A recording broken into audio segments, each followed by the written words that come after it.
Hey, what's up, everybody? This is Charles Sabansi. I want to welcome you guys to another episode of the Dreamerspro Show, where we cover everything from sports, hot topics, classic debates, entertainment, and where we give you guys a fresh perspective on things and how we see them. And today we got another interesting show for you guys.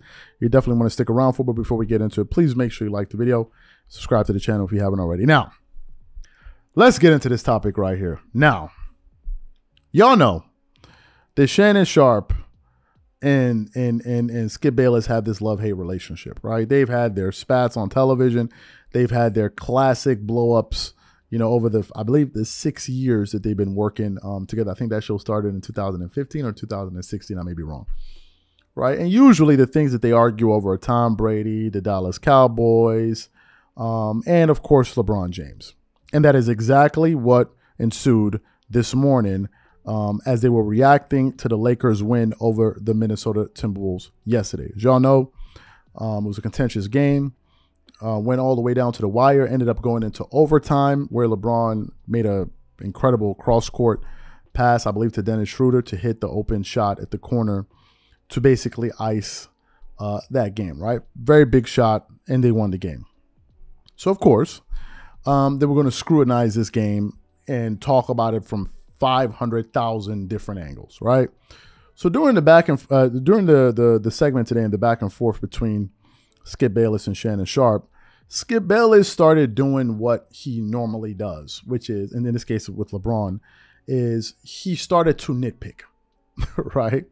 So in the beginning, Shannon Sharpe is kind of like cool. He's kind of cool. And then you can slowly see him starting to get aggravated. And then ultimately, he loses his cool, right? And that's what usually what happens. So today, Skip was nitpicking LeBron's performance, and it got to the point where these guys just started losing their temper, and Shannon Sharpe, of course, got upset, and they started, going back and forth with each other. So what we want to do is we want to play this exchange. It's pretty hilarious, but I got some points that I want to talk about.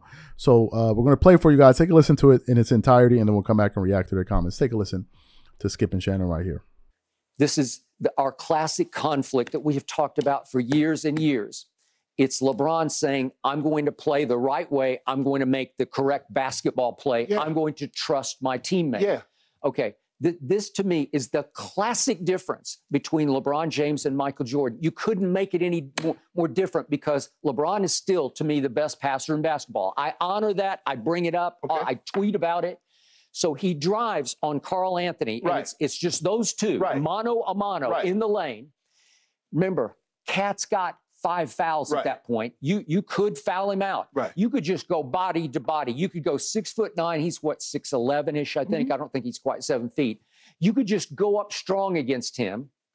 And at the very worst, I believe you'll get fouled because they're going to give you that call at the crypt on national TV. They're going to give the guy you called the GOAT, the greatest scorer in the history of the league. They're going to give him that call. Jordan just says, get out of my damn way. I'm going to stick this. I'm going to dunk your head in the basket. Well, he didn't do that when he passed to Steve Kerr. Okay. All right. But that play was called on the side. So this play wasn't called? I don't think that was called. How do you know? Well, I can just tell. How? Okay. You saw how it started at the top with Schroeder giving it to LeBron, and he thought LeBron was going to go. And he just drifts clear to the far corner. So why did he go to the corner? And help me out. What is Mike Conley doing? High IQ Mike Conley. He drifts into the lane like he's going to block LeBron's shot.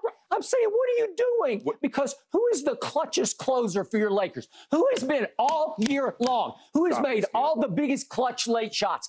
Dennis Schroeder. I go back and forth on this. I've told you this all year. The game at Sacramento, he was the one who said, okay, LeBron, you don't want to do this. I'll drive it, and I'll go make the 2 free throws. What about the clutch shot that he missed on December 23rd against the Hornets? Well, he's not going to make every one of them. But hold on. He has been the clutchest closer routinely for this team. I love how Dennis Schroeder's not going to make every single one of them, but you listed 15 games yesterday in which LeBron James should have closed. Well, he should have closed. He's not going to make all of them. All right. But to me, LeBron does not trust himself at the late game free throw line, so I give it up. I'm going to give it up to you. Yeah. At the last second, he says, oh, I see Dennis. I'm going to kick it to him. What you mean the last second? Skip, the guy was wide open. Okay.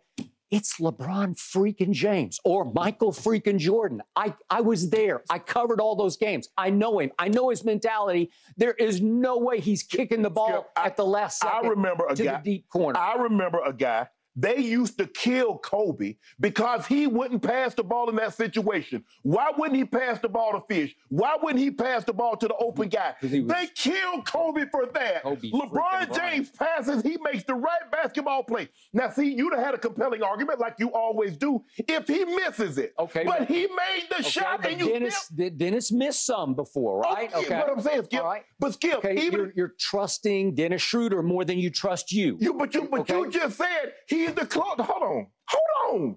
And just 30 seconds ago, you said he's the clutch. Yep. Okay, so now you don't I just want to emphasize what LeBron is doing, because usually you would think the super duper star would trust himself to make that play. No, I'm going to trust. Dennis Schroeder gets trusted more than LeBron. No, he doesn't. I want you to admit that. No, it's not the truth. Because who had the ball in their hands? If they trust Schroeder, they'd put the ball in his hands. Okay, but it didn't wind up in his hand. It wound up in Dennis Schroeder's hands with the game on the line. But let me ask you a question. And wait a second. Did you need a three? No, you needed a two. Let me ask you a question. Is that the right basketball play? Who had the ball to make the play? Dennis Schroeder.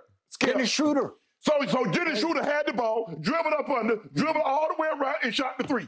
No, but okay, then that's who had the ball. LeBron. At this last second, it goes to Dennis Schroeder. Skip, LeBron had the ball. With 19 seconds, they took the ball out. LeBron had it. He went all the way up under the basket and what's it? If you have LeBron James with the ball in his hand, what is the safer, more predictable play? LeBron wins the game or Dennis Schroeder from the far corner? But this is what I want to go back. You said there's stats that says LeBron is the worst late game free throw. Yes. But there's also stats that says LeBron is the most clutch. LeBron has the most game-winning shots. But you disregard all of that. Well, I'm just doing late game free throws. That's all that matters. What about late-game shots? What about late game-winning shots? Take it. Take it. Pull up and take a little jumper off the glass. Now, see, do whatever you want to do. Skip. Okay, well, now you're talking out of both sides. No, I'm not, Skip. Tell me which it is. Skip. No, just tell me which it is. What it is, he made a basketball play. He made the best play. It's classic. It's another play that LeBron turned. So you heard the back and forth. You heard them. Here are my thoughts on all of this. First of all, I think they're getting a little bit too hype over this topic. Here's what I mean. The Lakers won the game. They won the game, right? They won the game.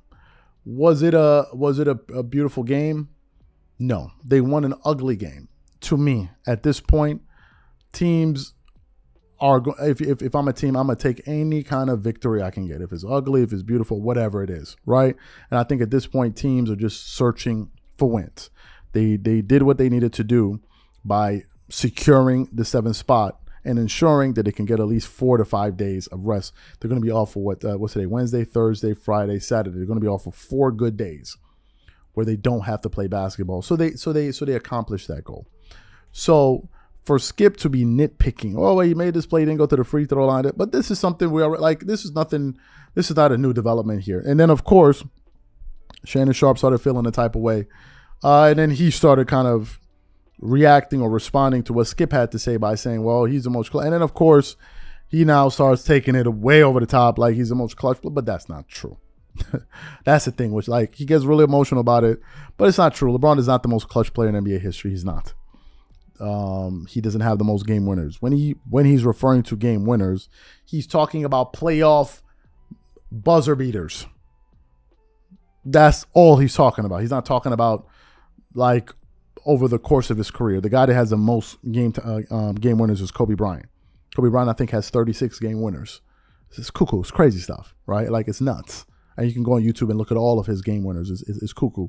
So when he says that, I think that Shannon kind of pushing back at the narrative that Skip is trying to weave, which is LeBron is not clutch.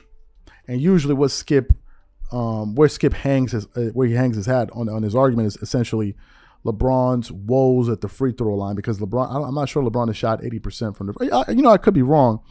Let me just see if I can verify this. I'm not sure if LeBron James has shot over 80% from the free throw line. I think he has.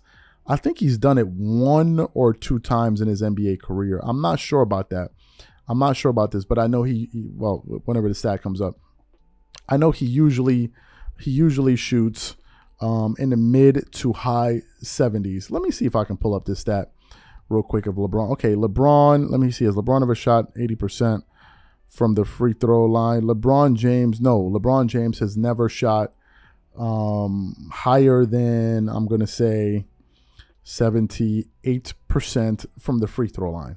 So that's what Skip is referring to. He's saying that because LeBron is not a great free throw shooter, he feels that LeBron is going to go to the free throw line or avoid the free throw line because he knows he's going to choke at the free throw line. So he says LeBron runs from the free throw line. So Skip is like, you cannot tell me this guy is clutch when he's running from the free throw line. Clutch players run to the free. That was the whole point of what he was trying to say. And Shannon's like, but what about all of these game winners? But then that's not really, he's not giving you all the evidence. He's not giving you all the information. He told a half truth or half lie. Yes, he has the most playoff buzzer beaters, but overall game winners, it's not him, right? So he conveniently omits that information, right? He omits that to kind of craft his argument. And it's the same thing that Skip is doing, right? So to me, I think that's where these guys had an impasse. These guys started going back and forth about it. To me, if I'm a LeBron James supporter in that game, I could care less as long as he won the game. What I'm happy about, though Shannon Sharpe did it once, which I don't like, is Shannon Sharpe and these guys base their argument too much on stats, even when you lose. You can bring up stats if you win. What's despicable is bringing up stats when you lose, because now it's like it's no longer about winning or losing. It's about the stats, right? To me, I would have based my entire argument on who won the game. That's where I would have anchored my argument. Who won the game? Did we win the game? Okay, so what's your point here? Yeah, he hit him for the open assist, so we won. I made the game-winning play.